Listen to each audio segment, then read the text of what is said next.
video Ijelle name since. Ijelle has been calling Ebuka Obi name, calling Zion name since on attack from detection. Have you put the main thing na sell because they name this video. I need to make this video for clarity's sake. Maganasi na ikwu amaho ibezie. Share this video. Click on like and love. Click on like and love.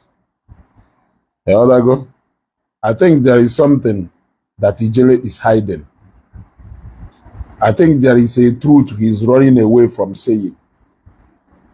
There is one fear, and only him knows that fear.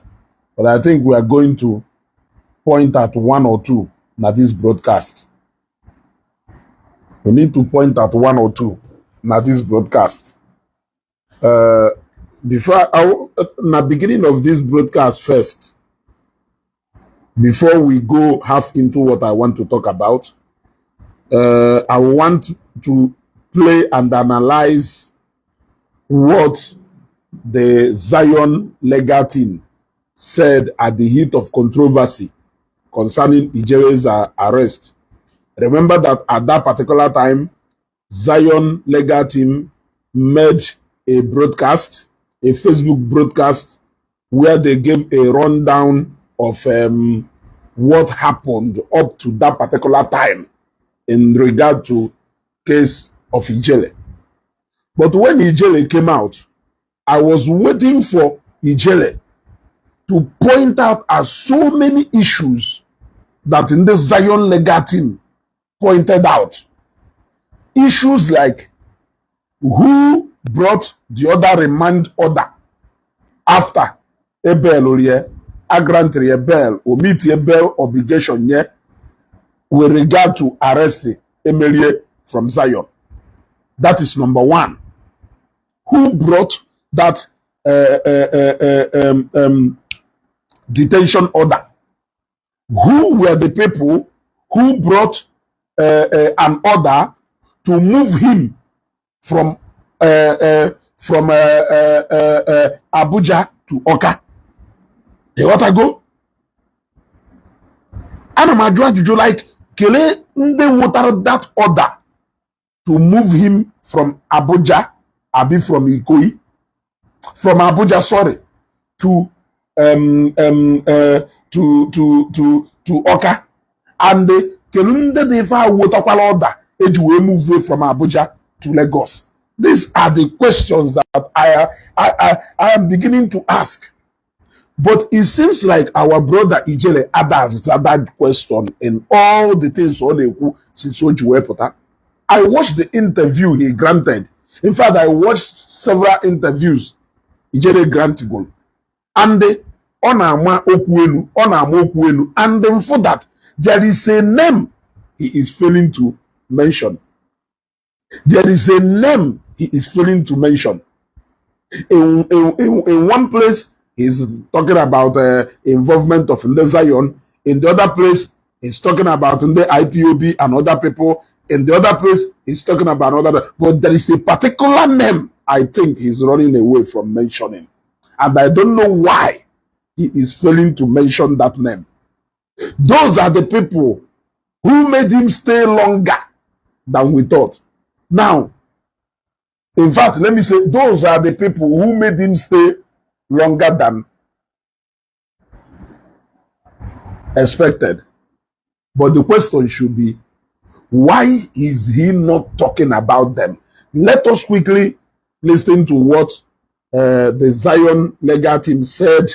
Then I will analyze them, and from that analysis, I am going to ask Ijelle some questions which I expect him to answer. In his subsequent interview, I expect him to answer. I expect him to answer those questions. Now, let us go on. Let us carry on with this video made by Zion legal team. Let us carry on with this video. Let us analyze this video so that I can ask him those important questions. It seems like he is not ready to answer. mụnwa fụrụ na Ijelle Jos chọọ ka o were afa Zion Zion Zion Zion Zion Zion ịghọtago owolu dị afa na-aga. He kept on mentioning Zion Zion Zion Zion while there are other people involved in his case and he knows them. But my worry now is, why is he so much afraid and scared to mention the name of that church? Is it because na half of evangelist Ebuka Obi nwere obi ebele? Why is he failing to mention the name of that other church nwere case against him? Why is he running away from mentioning the name of that church? Is he scared of something? Is he scared of something? I thought when he comes out, no, that look at exactly what happened. Why is he not mentioning their names? What you hear people saying is, but it was Zion that arrested him. Did Zion ever deny not arresting him? Or when he made something, one he may arrest. He may arrest. You go and explain. After all, many people has been arrested in the past. Matthias has been arrested. Even though Geshi was arrested some time back.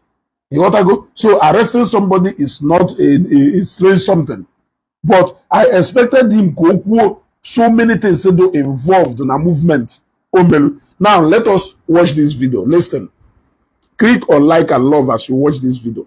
Fact, we have no hand presently on his detention. Yes. We have no hand presently on his detention.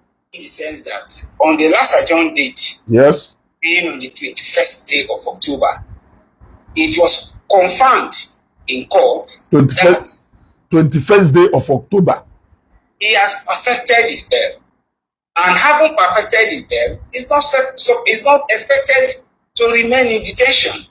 So as a matter of fact, Zion has no hands in whatever that is holding him behind. Because we also confirm that there are other people he offended, one way or the other, that are also interested in his matter. There are other people who he offended one way or the other who are interested in his matter. But as long as Zion is concerned, we don't have anything. Like Zion has no hands in his detention. He has perfected his bail. The court has confirmed that.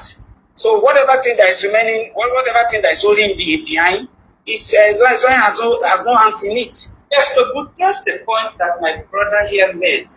Obviously, if I should, with permission, borrow the word from the evangelist Ebuka Obi, that once you are on top, you become the topic. I think maybe that's the reason why this topic has continued to linger. In answering your question very point blank and directly, I must tell you that since June, he was granted bail. He was granted bail in June.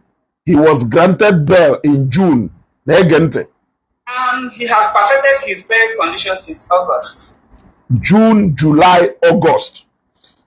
I granted bail in June. July, August. Let's say 2 months and later, he perfected his bail conditions. It is surprising to me and to all of us. We all felt very much flabbergasted that he's still being kept behind the bar. Reason is not quite obvious known to us. But if we can tell you authoritatively that by June, when he was granted bail, we eventually brought an application to vary the bail and to express our forgiveness clearly. No, we did not oppose that application to vary the bail. Yes. And he perfected his bail. It was like my brother mentioned. The last time their lawyer raised it that we are still keeping him, and the court made it clear that he has been given bail. He was granted bail and he has signed his release warrant. Why is he still there? We don't know. The last time the lawyer raised that issue, the court made it clear to them that he was granted bail and he has met his bail condition. And then as I go in his warrant here. The grapevine, we learned that Christ's Living Mission is also having similar case with him, which is already ongoing. You see, when we learned that Christ's Living Mission is having similar case with him, which is ongoing. Now, this is where I have a problem. The question is, Why is it that since Ijelle were put that everything he has said, where he has granted interview, he is failing to mention Christ living mission? It is a question. What is he scared of? Does it mean that he's scared of, I don't want to call the name of the man. Does it mean that he's scared of that man? Why is he failing to mention the name of that man? When from what is being said here, it is very clear that there is a contrary order from somewhere to keep detaining him, which he is very much aware of. So why does he mention Zion, Zion, Zion, Zion, Zion, and forget to mention about the other people, the other factors that are involved in his detention for even a longer period of time than only Zion involved in it? Why? What is he scared of? This is the question. That is why in Juega that Ijelle for Ijelle to keep mentioning Zion, Zion, Zion, I see it as a plot to run away from the reality. There is a reality on the ground which he doesn't want to talk about. And the reasons why he don't want to talk about it is best known to him. Yes. The reason why he doesn't want to talk about it, I don't know. But what I don't understand is Zion arrested you, and when they arrested you, they quickly presented you in a court of law. When you came to court, you were granted bail. You were unable to meet up with that first bail condition given to you. I think your lawyers applied for that bail application to be looked into, for that bail conditions to be looked into. The other lawyers did not oppose it because as of that time, if Ebuka Obi has decided to forgive you. Now, when they did not oppose that appeal about the bail conditions, the court did what they are supposed to do. You met the bail condition, and you are supposed to leave the prison yard. Even your release, this thing was signed. So, upon that time, another order came from somewhere. The question is, why is it that you are failing to mention the names of those people? Is it because Evangelist Ebuka Obi was magnanimous enough to forgive you? Are you seeing that forgiveness of his as a weakness? These days, you now put up a show. You go to a Ijelle court.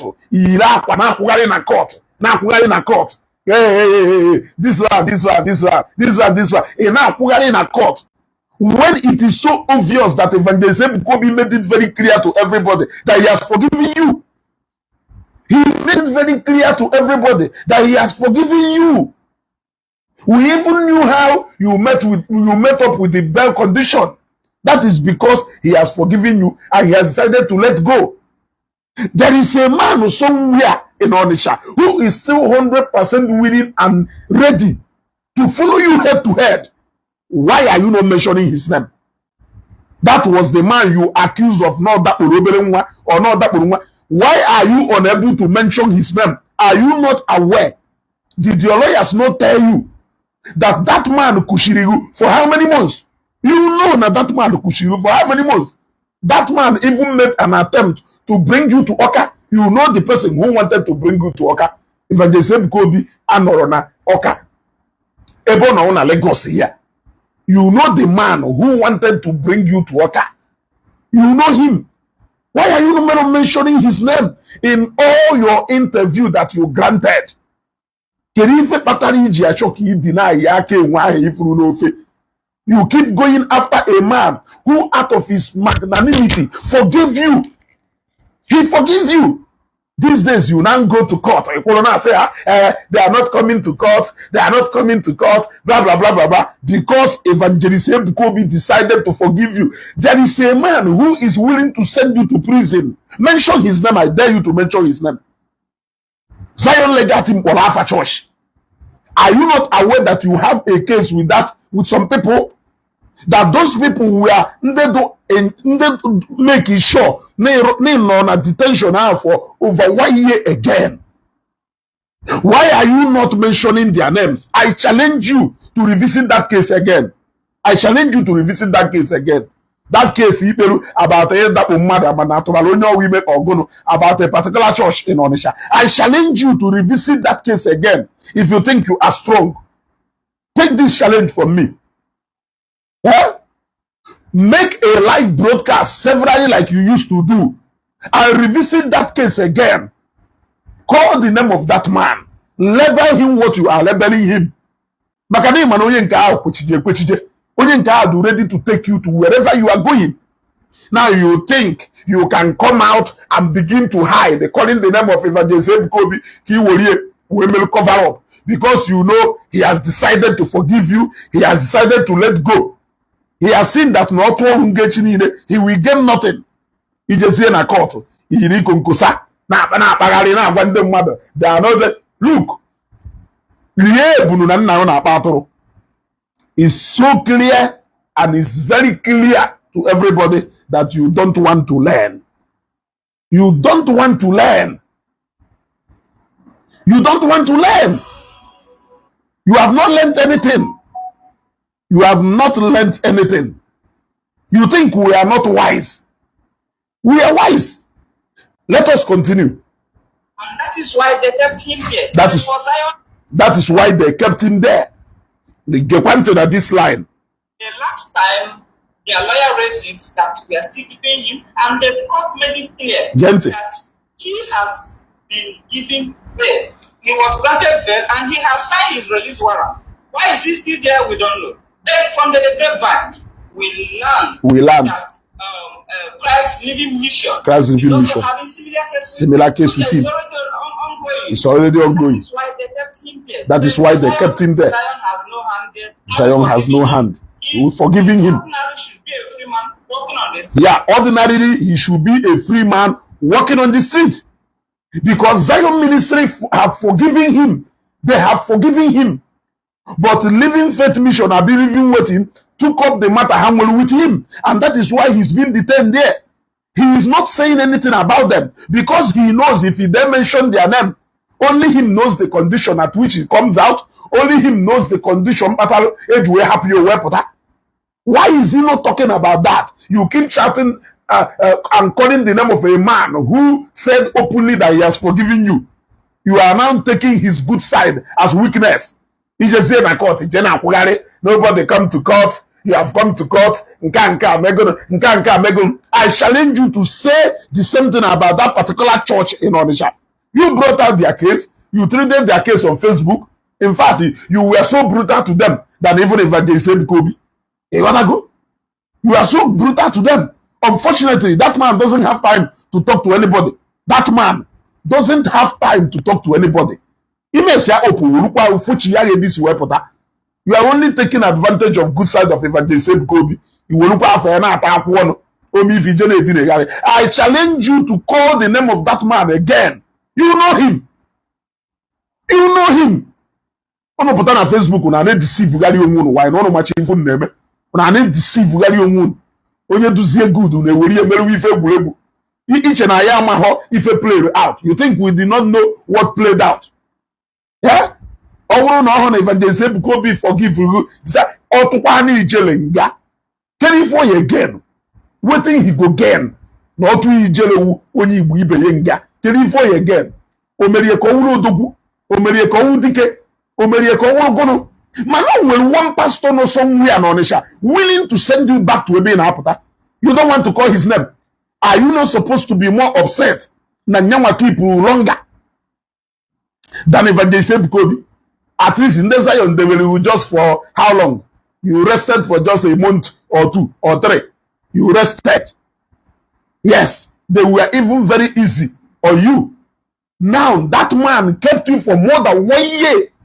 Are you supposed to be upset within the Zion, or you are supposed to be upset against a man on a man who kept you for more than 1 year?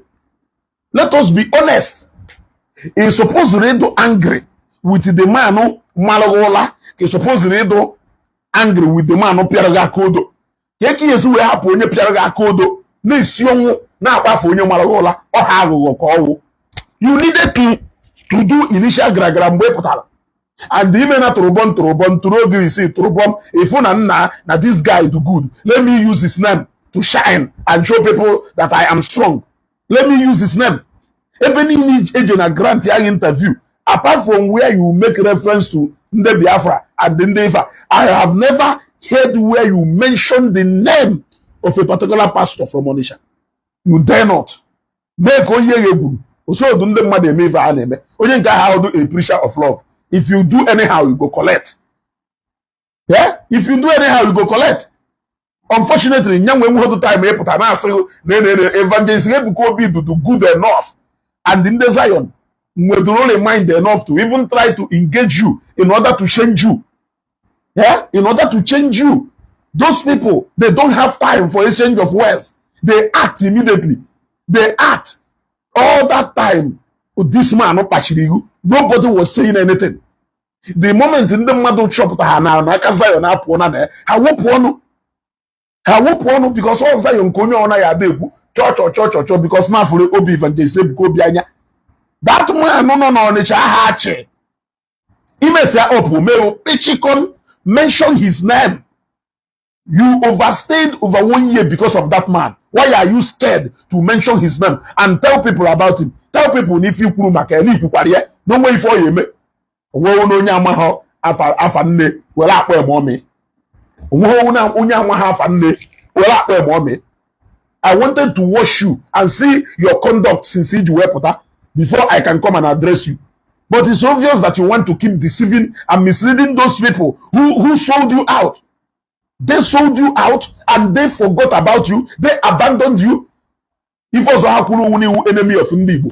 And when you came out, you still decided to be entertaining those people who branded you the enemy of Ndibo. With the exception of none of them, they all turned their back on you. Even the bloggers not among them. Those people you are celebrating now, you are still entertaining them. They all forgot about you. None of them spoke about you. None of them spoke about you. Yes. In fact, one of them opened in a live broadcast recently, about 2 weeks or 1 week or 3 weeks before your release. One of them said openly that yes, he did not say anything about you. He was even arguing. He even told me to go and bring a video where he said anything about you. And yet those are the people singing your praises. Those were the people who were having conversation with me when I was telling them go and caution Ijelle. They were telling me there is nothing anybody can do to Ijelle as far as Nigeria is concerned. Yes, but when it happened, even Ijelle is a great force to reckon with. Ran away. He lost his voice. He has started sharing you again. He has started telling you how much you are a force to reckon with. Look, let me tell you, a year older is a year wiser. If you don't want to be wise in this country, Nigeria, people will continue to use you. I'm not saying this for anything. I'm just sounding it as an advice to you. You don't need to prove any point. You don't obviously need to prove any point. You are trying to prove a point to the people who sold you out and they were happy that they sold you out. What did they say? No, onye ya wuru no nya no na detention. Na ndi Igbo aka ekwu okwu. But Ijelle, who enemy of ndi Igbo. In fact, he did not supposed to be there. But when we had an interaction before this thing happened, you featured on my program, I featured on your program. During the time of Ebony's son, blah, blah, blah, blah. I told you that these guys are not your fans. The same advice in the Nyukwa J Park today. These guys are not your fans. They have infiltrated your fan base. The people who are sharing you up, if you pick their names one after the other and go back to series of programs, you will see that those are the people who are challenging you. So come to an Igbo if you think you are strong. We dare you to come to an Igbo. We dare you to come to an Igbo. Those are the same people who, for the sake of their support was in the ideology of Matthias, and you have helped them to be fighting in the pastor. They turned now for the sake of that fight. That at some point, we go common enemies. They now turn back to be telling you, ride on, ride on, ride on. Did you see how we took up Ogechi's matter? Nobody slept. Everybody was talking from the day Ogechi was arrested till the day Ogechi was released. That is how you show solidarity to somebody. Yes, that is how you show solidarity to somebody.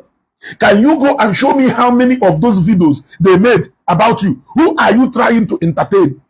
If you want to entertain anybody to tell us how strong you are, I dare you to mention the name of a man who holds you down for over 1 year.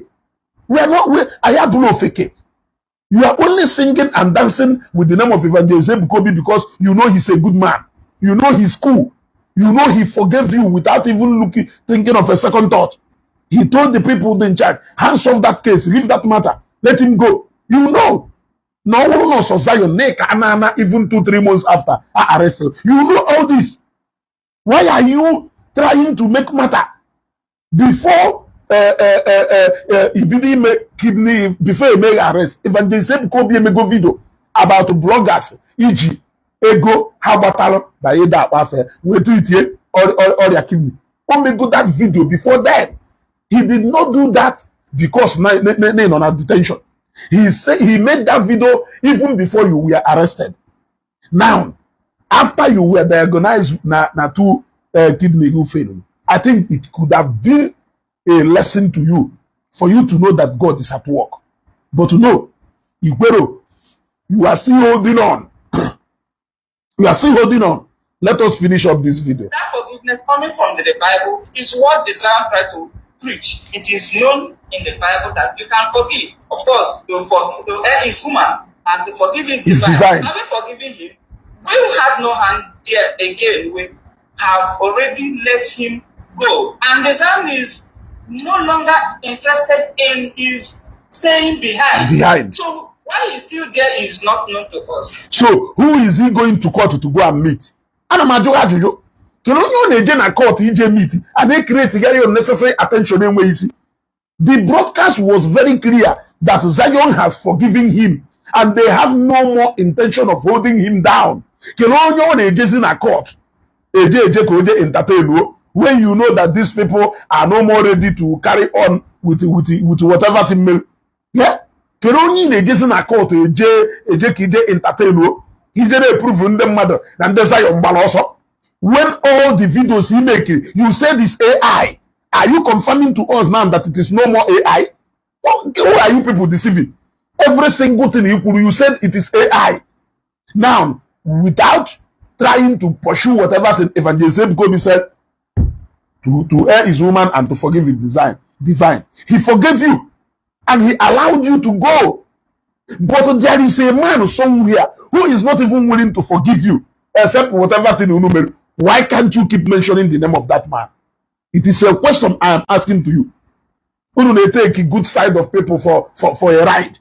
Yeah? Can you match Evangelist Ebuka Obi 1-on-1? Even as a man, let them keep Bible. Canal man to canal man. Can you match him?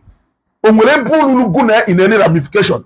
If he want to send you to prison, he will send you to prison direct without even looking for a second thought. You know he can do that. You know he can do that comfortably well. You know you are not in any match with him. You be too small, Ebono. If in the door, you know, but you are only taking advantage of his good side because no decided to let go. You just say in a court, this is who are you updating? Yeah? Who are you updating? I just decided to play this video again so that you people will know. If that man can hold him there for over 1 year, Evangelist Ebuka Obi is over capable. Because now, in Kenya, we na video yapa, evidence yapa, abacho yacho. Abogomono. Ine mekwo can advise Okwaku again. Ine mekwo no. Always get a lawyer who will have your best interest at heart. Don't get the one that will use you to shine that he's a human rights activist. He will use you. He will rather buy the hope that city. Koya wobia zie ebia one ekusioku okwu ahụ na-ekwu ife ndị mmadụ n'idiri ịdamụ ka o wee na-atụsha karịa nke. That is the truth. Nobody will tell you. Get a lawyer who will advise you against getting into trouble. because he doesn't want you to spend money on legal bills. I'm not the one who will always encourage you to get into trouble because he wants you to pay him money, or he wants to shine with you. All these human rights lawyers, they will rather allow you because the moment they represent you free in such cases, have not built their profiles. We know about all this. We know about all this. You want to go? So they will tell you right down when they know that there are videos there. I say, fake. No, obia na court. Obia prove ola ino mwe power. Onye gbaro. Lawyer ga cho hegba eziokwu. Ke ni fi jiwe ku na move fake. Ke ni fi jiwe ku na move fake. Holy water na-ele. O nwere onye goje bia gbaro na no nwere ife merie. Who are you speaking for? Who is the complainant complain no je Zion ife do to ameye? Or kele onye Zion complain ife. Oh, iche na elu court akpọ Evangelist Ebuka Obi gwe je bia gwa onye ngwọrọ ka ọgụ nwa eje kpọta onye ngwọrọ ekpere ogije na Zion. Why na whereas na onye ahụ agaghị je eziokwu. He who allege must prove. It is you who is alleging, so you have to come and prove. Yeah, it is you who is alleging. Or he allege na munwa wezugo wonye ohi. Court asem bia zudo ohi ka ha we mana ma yuzuno ohi. That is not what it is. It is you who is going to bring an evidence of ebe njezu ohi. I don't need to do something for me to prove what you are saying. If you say that somebody is fake, you must prove beyond every reasonable doubt that that person is fake. That person has nothing to prove at all.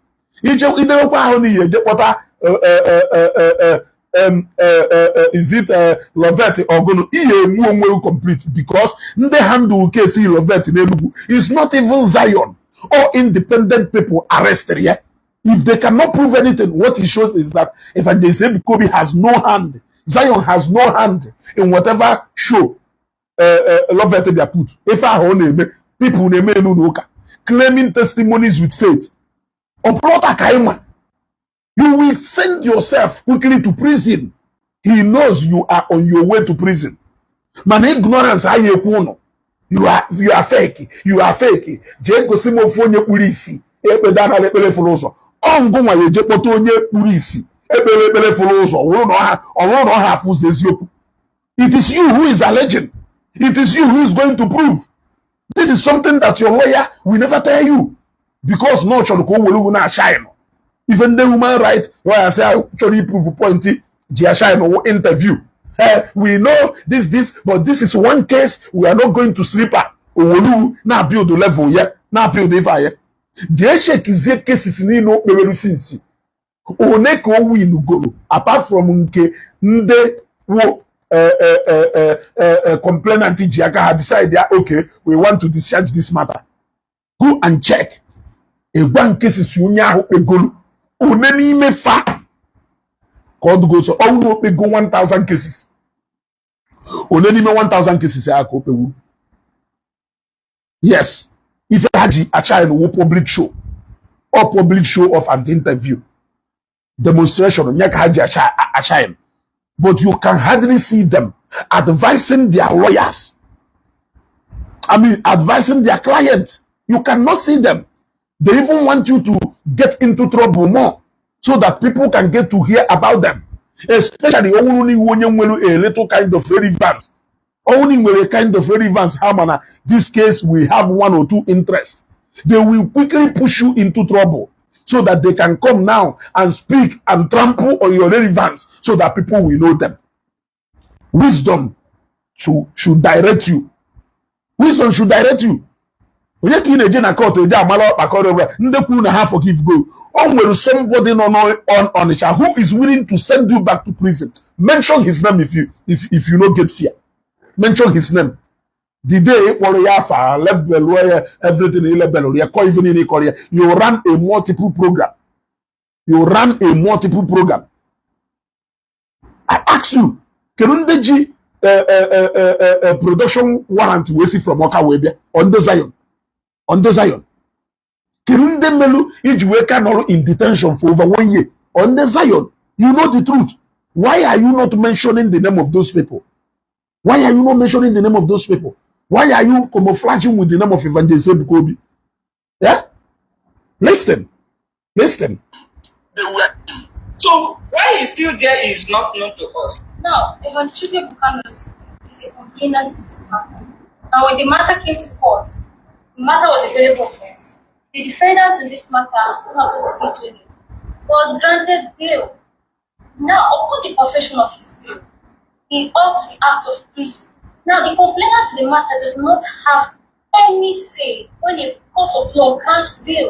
It is out of his. It is no longer within his power to say, "Oh, you must not leave." Once a defendant perfects his bail, the court will sign. The judge in that matter will sign a release order. You see, which is exactly even what happened during the time of Ogechi. That Nandini na Simezugo Kerifa Nsiunu no Okwu Elugo court. No Okwu High Court. That is the final hope of a common man. The moment Okwu Bialo court. That is the agrant here bail Ngono. No say if perfect have bail condition agrant. You walk away free. The complainant has the right to detain you further. Except the contrary. But what Ijelle said in the main interview is they went and brought another. Is it a production warrant or detention order? Who brought it? I went to people to ask him. He said they went and brought. Who brought it? Mention the name of the people who brought that order. Mention. You said they went to Oka. They did. Who are the people who demanded that you should be provided in Oka? Who are those people? It's a question I'm asking. Why are you not mentioning their names? You only mentioned the name of Zion. Zion was at the beginning, which is Genesis of the matter. But when Zero and Matthew Mark, Gagido will run a revelation. Zion not there. None of them Zion not there. You know the truth, but you don't want to say it. Once that is done, the defendant in the custody of any prison or a prison authority ought to leave the prison on account of those bail terms being fulfilled. Now, in the case of Ijelle, we are very sure that his bail terms, he has perfected his bail, and ordinarily he ought to be out of that place. So that Evangelist Ebuka or Zion Ministry has no hand in whatever is holding Ijelle in prison custody to this very day. So we want the general public to know this matter is before Court 7 at the Federal High Court. The Court of Law is a public place. You can go into the court and make your research and make your search. You see, court 7. You can go there because whatever judgment or whatever thing go on in court is a public document. You can go there and have access to it. It is not can deceive you. Now this social media, you know, Court 7 there, you can as well, no only in Abuja, walk into Court 7, demand for documents relating to case Ijelle prior, before, and after he was granted bail. You are going to see it there. Do that. And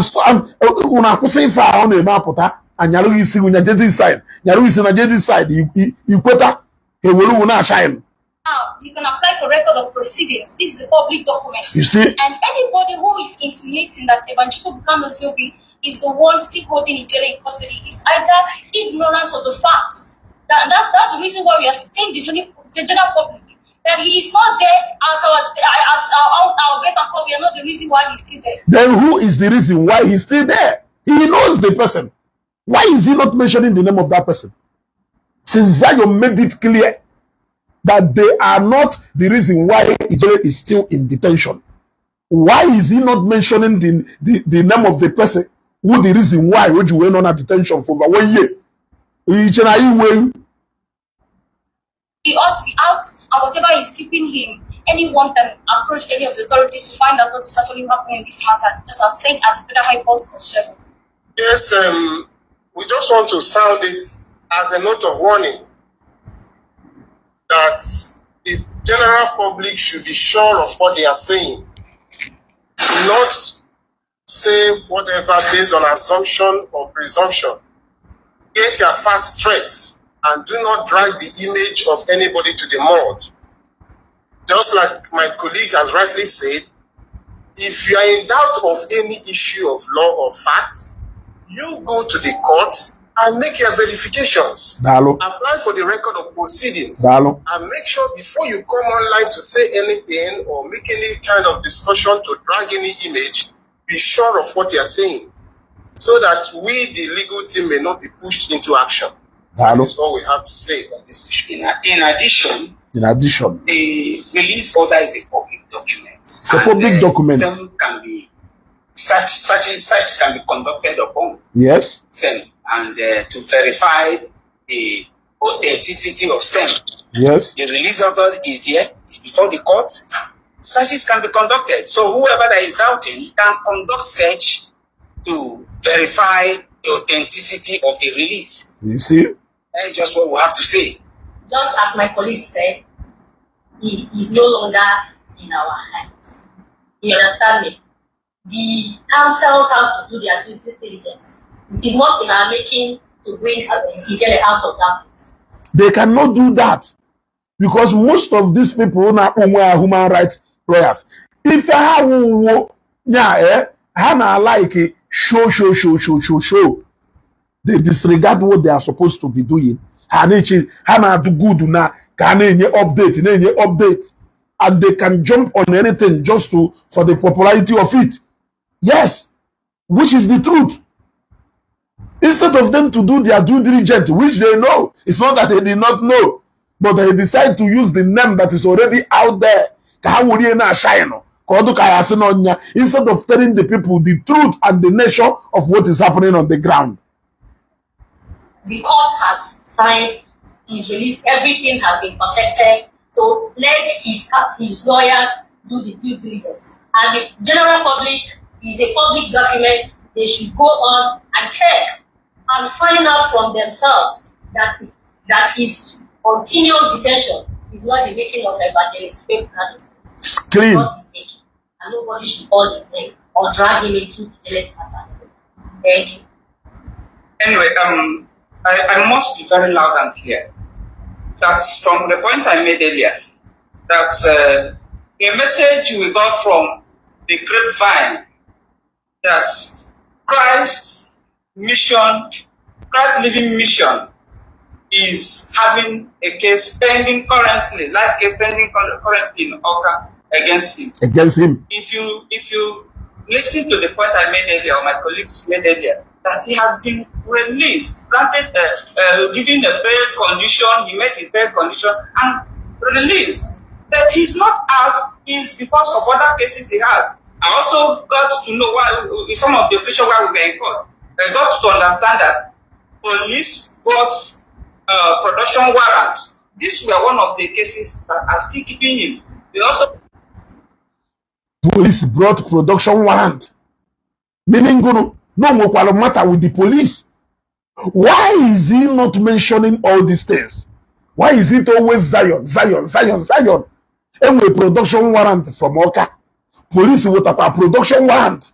Conflicting one. Why is he not mentioning all these things? Why is it always bent on mentioning the people who forgave him and allow him to go? Why is it always mentioning them? Why can't he use the cases that are overpending, now ready for prosecution? Why is he not mentioning them? I am asking you. Have another case in Abuja. So he has another case in Abuja. Having been granted bail and released, he's not supposed to be there. I'm asking if we have anything to convince the public. Obviously, we have made it clear here that if you go to Port 7 Ikoyi, Lagos, it is a federal high court Ikoyi, Lagos. It is a public place that anybody can walk in. You ask for anything, more especially the case of Ijelle that is not of a public concern. You will see you walk in there and ask of any document. Is the date he was granted bail in June, the release warrants and all that. You will see it, and why he's still there. So people mentioning either Zion Ministry or the Zion legal team are still involved in the case is unfounded and is unwarranted. It is unnecessary attack on the team. And I must tell you, the public has all that said. They can do themselves a lot of good by going to the Court 7, Court 7 in Lagos and get all the necessary information at their beck and call. Thank you. In addition to that, actually, the Federal High Court, Court 7 Federal High Court in Lagos, just as what my learned friend just said, you can conduct search. It's a public document because on the last adjourned date, being the 21st day of October, we learned that there are production warrants from other people who are interested in the matter, who has offended one way or the other. You see? Other churches, there are production warrants. Other churches. Because the court did confirm that the release warrant has been signed. So whoever that is not satisfied with the present situation as regards to his further detention, to conduct a search.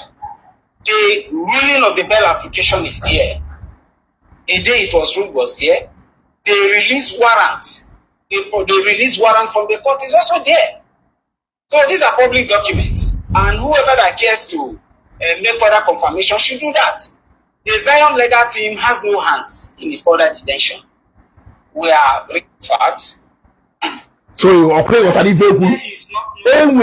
so many production warrants, but they just mentioned how many? They just mentioned the police. They just mentioned something living church or gono. Why is Baba not talking about all these people? Why is Baba not talking about all these people? Why is Baba trying to have the easiest escape route with Zion? Na ndemo ife no na social media.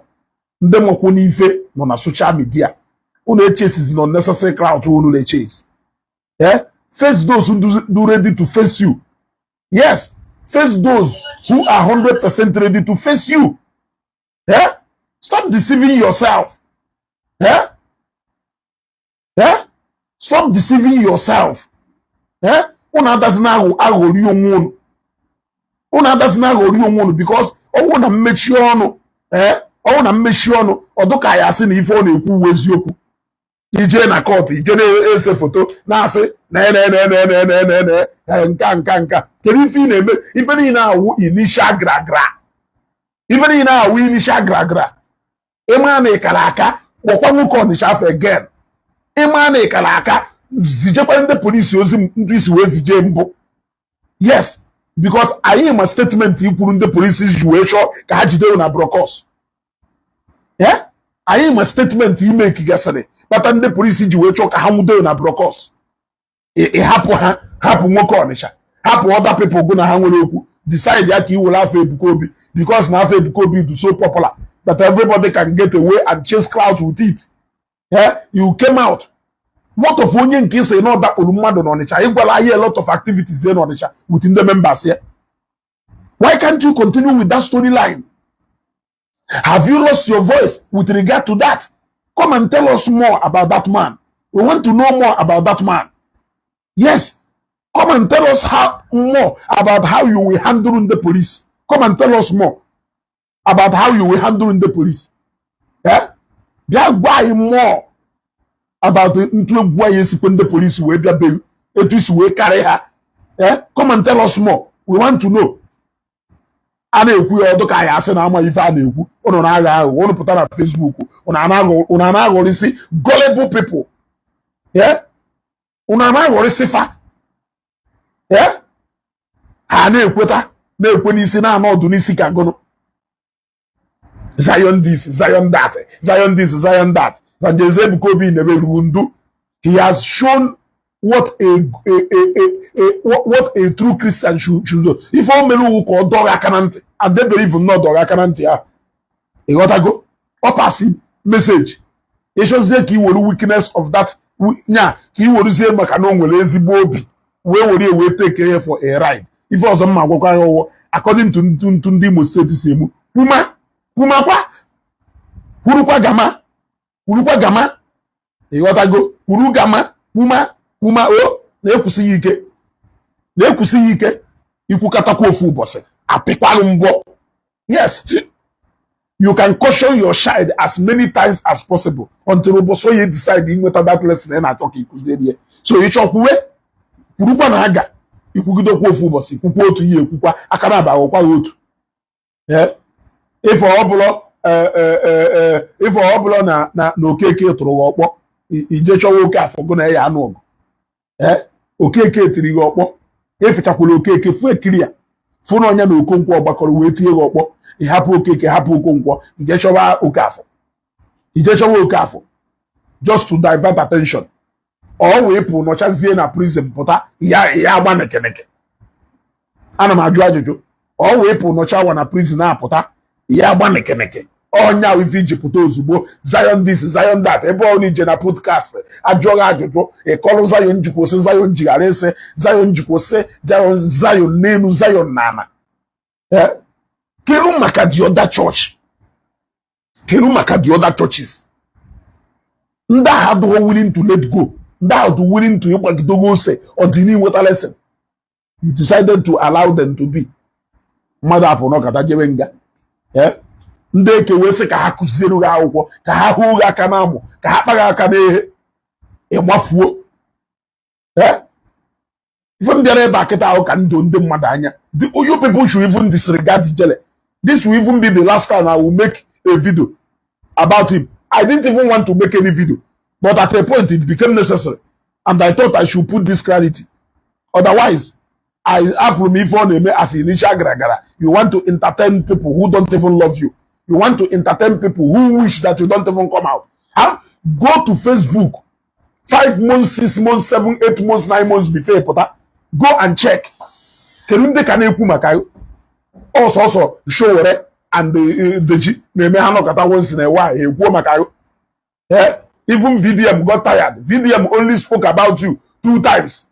He got tired. Even VDM could not get you out of that trouble. At that height of it, VDM could not get you out of that trouble.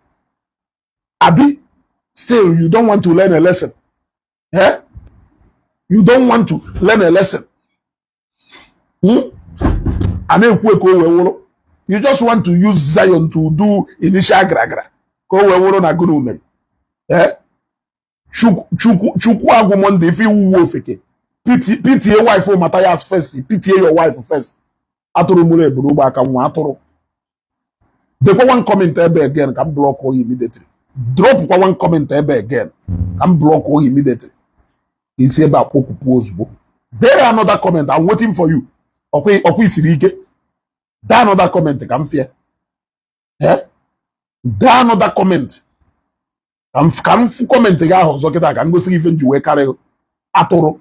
No wunde nchokite eje ndị gie comment go mgbe Ijelle nọ na detention post we kita ofe na anya ọcha ịchọ kita ewuru m afa ya kita je ndị gie bupụta comment go mgbe ọ nọ na prison gosi ya n'ihu akwụkwọ ndị mmadụ afụ ozugbo unu na ọpụtara unu arụ ọchakwana je na page ye ka unu jekwa chi ya wee ka unu werukwa isi wee rọba mgbọ ka unu werukwa isi wee rọba mgbọ unu pụta inwe afa page ya inwe akaụntụ a na-akpọ Emeka Jackson o mebe video maka Ebuka Obi ije were Emeka Jackson na-asị ride on inwekwazie another Facebook profile a na-akpọ Emeka Okonkwo okwuwe maka ndị Biafra and IPOB iweru nke a pụta na-asị ya na ya anwụ n'iwu ozu na taa n'Igbo ka ifụ ọmaha all these things unu na-eyuzie ọnwụ na Ijelle ya ga no gba moderator na moderate rie program ya gbe nye ga name after name omewe program gbasalụ IPOB nya je name after name malụ ndị a na-ewishi ọnwụ malụ ndị a na-ewishi worse than ife ọ na-ewishi Maazị Nnamdi Kanu nya je malụ ndị a na-ade ya bịa n'Igbo nation then omewe program about Evangelist Ebuka Obi on Doka nya gwa onye wu moderator admin ye nya wolu afa niile a nya wepụtagodo like afa 20 or afa 50 na ọ na-eme program maka Evangelist Ebuka Obi and ndị ụka then nya the way that name stand by imebe program maka ndị IPOB Then we'll laugh at one after the other. Came man or know the same people. Came man or know the same people. You want to go? Came man or know the same people. That is why they all forget about you. The great masquerade. They forget about the great masquerade. Eh? If you want to know what solidarity is, go and see what happened all the time. Attention. People were coming live every day. At a point, even your page became inactive. Even the same guy in our power your page, he lost his voice. Eh? Your page became inactive. Yeah? Your page became inactive. Nobody was saying anything about you again. People almost forgot about you. Not until the day yeah? People forgot about you. A lot of them were wishing you never even wish him as an Kano. Now case you are worse than came as an Kano. Today, Hanchani a group right on. In Gomi Chopanorema. An ahoro you don't have shown only in ahoro yang. Eh? Or you to show only in ahoro yang.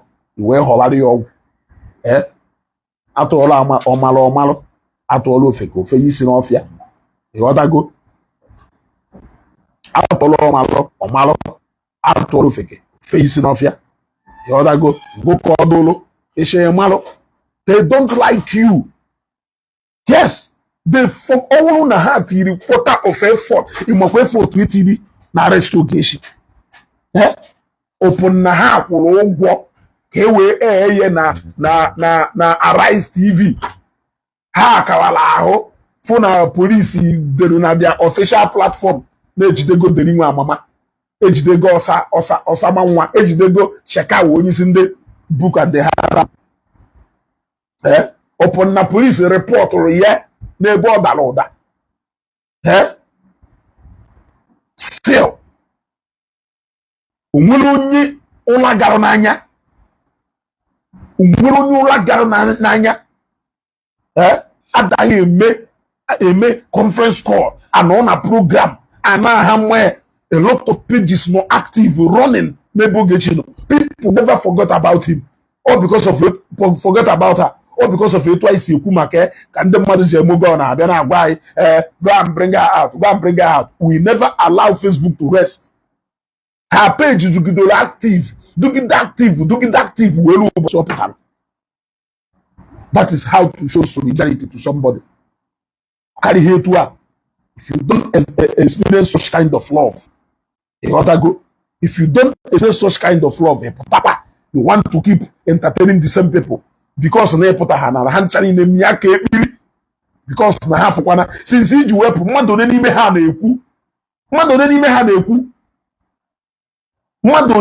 na-ekwu even onye nke bulitere this movement ọrụ na-aga na ọnwa baby virgin mana ha na-akọrọ gị aka maka na na-akpọ Ebuka Obi that egwu. You don't have fear.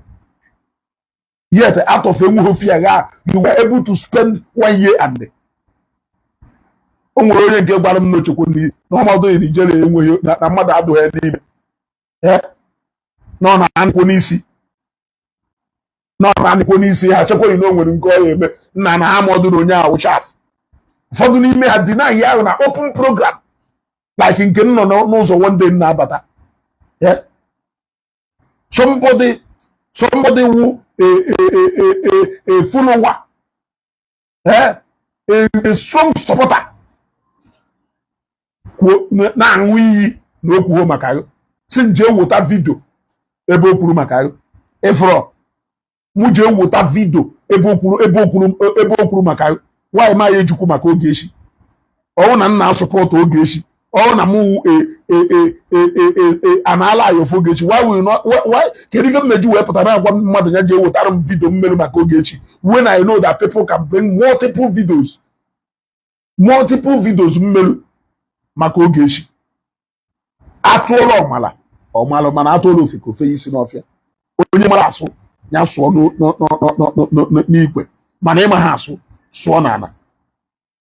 Apụta n'onu agbara nze na ntị ya anụ ife enidere ya ha ka okpu ata.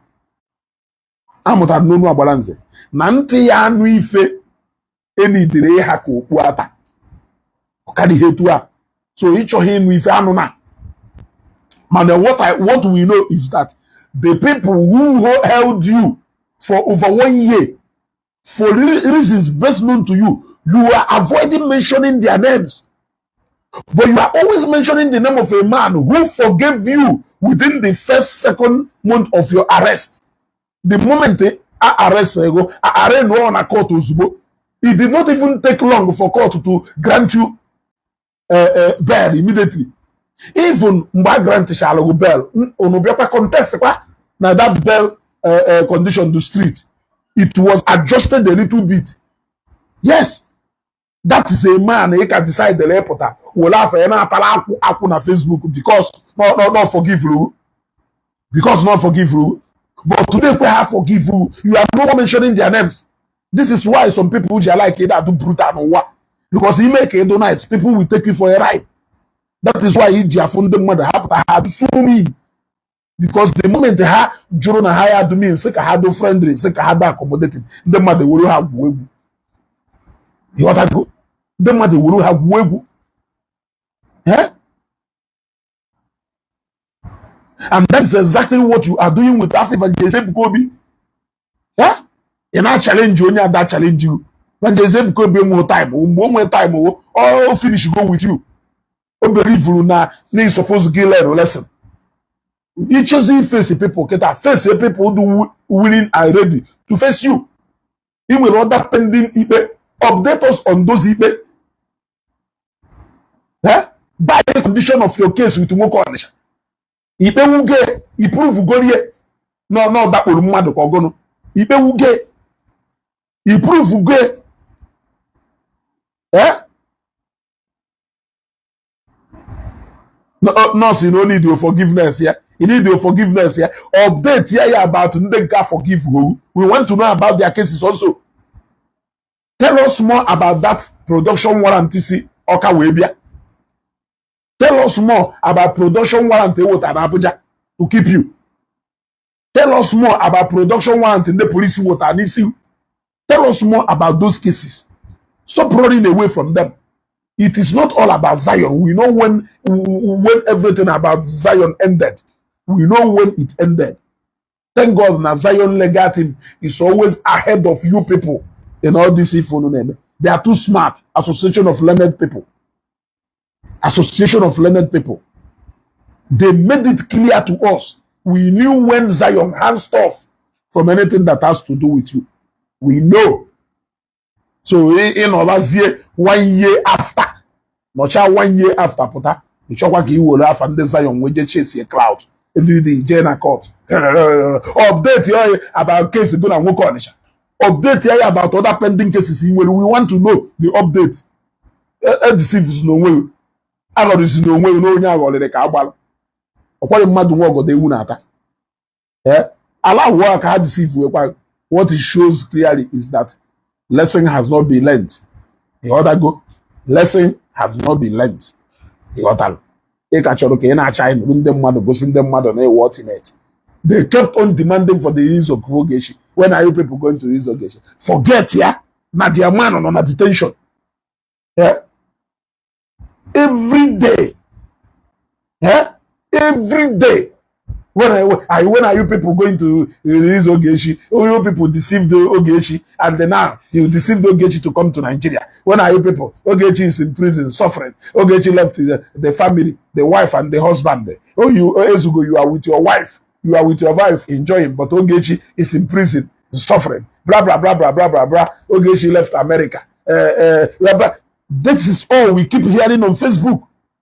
They forgot that Ijelle has been in detention for over 1 year. Yet they kept on hammering on somebody in detention for just 2 months. Yeah? For just 2 months.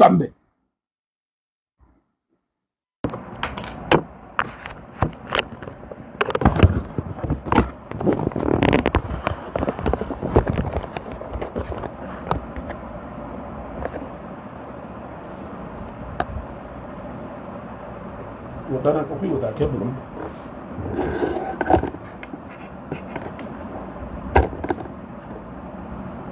akwọrị onye aghọgburu ka agbara na ebe jide na ọrụkwazie akwọrị onye aghọgburu ka agbara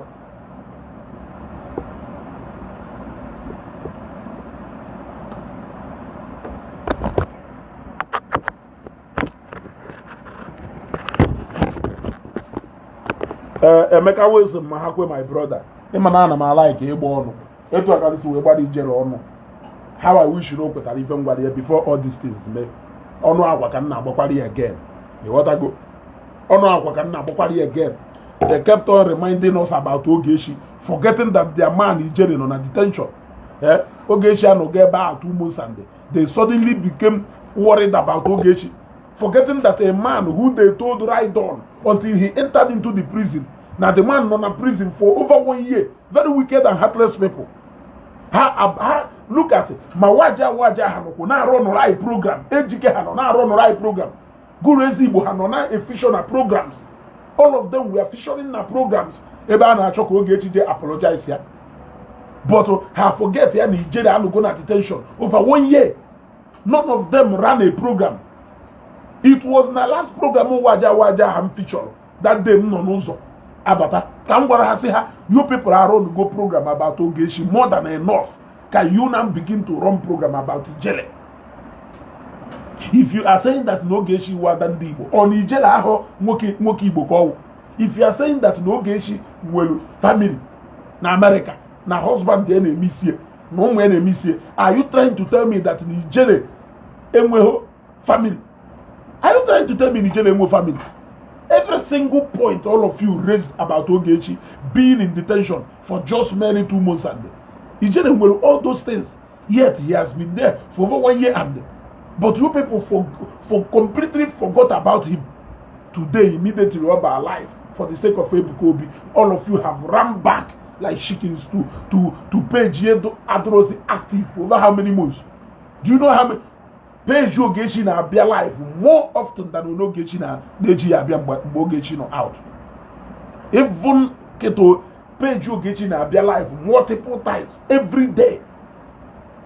Multiple times every day people may engage. I want to make program, people may make program for Ogechi. We did not go in. We did not give up on her. We have no reason whatsoever to give up on her. Ijechi aye puta ichohe muru ife Ijechi aye puta ichohe muru ife